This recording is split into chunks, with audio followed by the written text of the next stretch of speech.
Hey everyone, today we're checking out my new end table. Let's open it up, take a look at the packaging, everything that's included, the installation steps, and then of course final features of the product. Everything is really well packaged inside. They even kind of put it in the box in the order that you want to take it out and assemble, so that's really handy.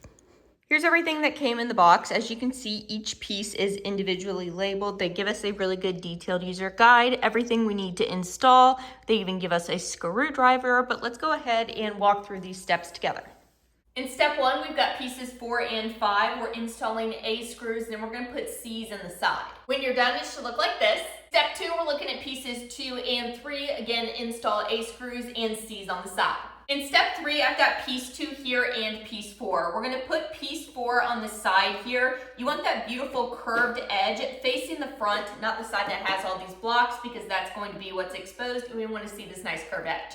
Repeat that process with piece 3 and then piece 5 on the side. Now we need to take all of our sliding brackets here and disassemble them so we can assemble them, and then we'll lock them back in together in another step. There is a little black triangle in here. You're going to pinch it and that will separate. Now we're going to go back to piece 2 with the brackets we separated. The multi-piece, not the single piece that you pulled out, is what we're going to be installing here. And there is an end. The side with the white stopper is the end. You want that facing the back of the drawer where you'll find this line where we're going to put our backing.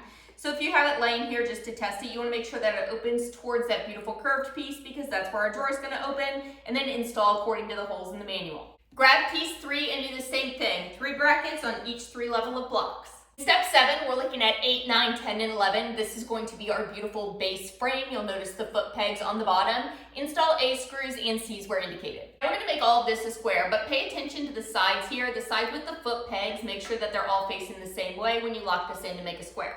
This is what it's going to look like when you're done. Go ahead and set it down feet side facing the ground. And we're going to install 6 on top of it. On piece 6, there's a cutout line for the backing. You want that facing up away from the floor. Locate piece 7 and on the A screws on piece 3, lock it in. And then attach piece 2 on the other side and lock it in. From there, we're going to lock 2 and 3 onto the base. Now pay attention here, there are cutouts on 2 and 3 and cutouts on the base. You want those lining up to form a horseshoe. And on 2 and 3, we do have open circles to install more A's. You want that facing up. The bottom one is going to be the base where it's all C's, and we're going to go underneath and install with more screws. Now it's time to slide in the back panels. 18 is going to go down first, follow that by 17. Now take piece 1 and the side with the cutout, we're going to install A screws, 1 on each corner. Flip it over and install on the top. We're going to lock it in. Now it's time to install our outlet. You're going to feed the cord down through the main hole, and then we're going to pull it out through this circular hole in the back so we can plug it into the wall. You can install this however you want. If you want the USBs on the right or the left, pick or choose. Now it's time to build our 3 drawers. I'm going to build one with you. Just repeat that step for the remaining 2. Step 1 is grabbing piece 12. This is our drawer front. You're going to install A's, 1 at each corner, and we're going to put the handle on. It will feed over, so it's a pull-out type of handle. Next, identify piece 15. You have 13 and 14. We're going to install these on the side, again, to create that horseshoe. Pay attention here. We do have cutouts for the base. You want those to line up when you put them on, so it's going to look like this. Once you have your horseshoe frame built, slide in the bottom of the drawer. This is piece 16. From there, you're going to pop on the front drawer. These are going to lock in on the outside.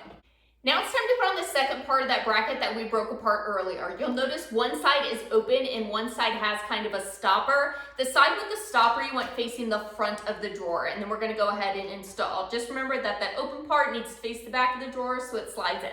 Now it's time to put in the drawer. Be sure that you line these brackets up perfectly on each side before you give it its final push in. Here we are assembled and in the bedroom. I got this one specifically for its darker wood color. It really matches my existing decor, almost like they were sold together in a set. And if we take a look at the wood grain finish on the top, this looks like it was pulled straight out of a barn, repurposed into this beautiful nightstand.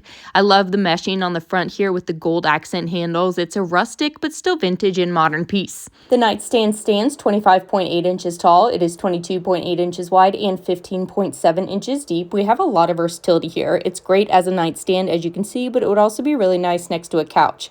With the charging outlets on top, it offers a lot of versatility. Overall, we love our new nightstand. From their wicker drawer fronts to the nice, large, thick wooden panels and high load bearing capacity. It's the perfect addition to our room here.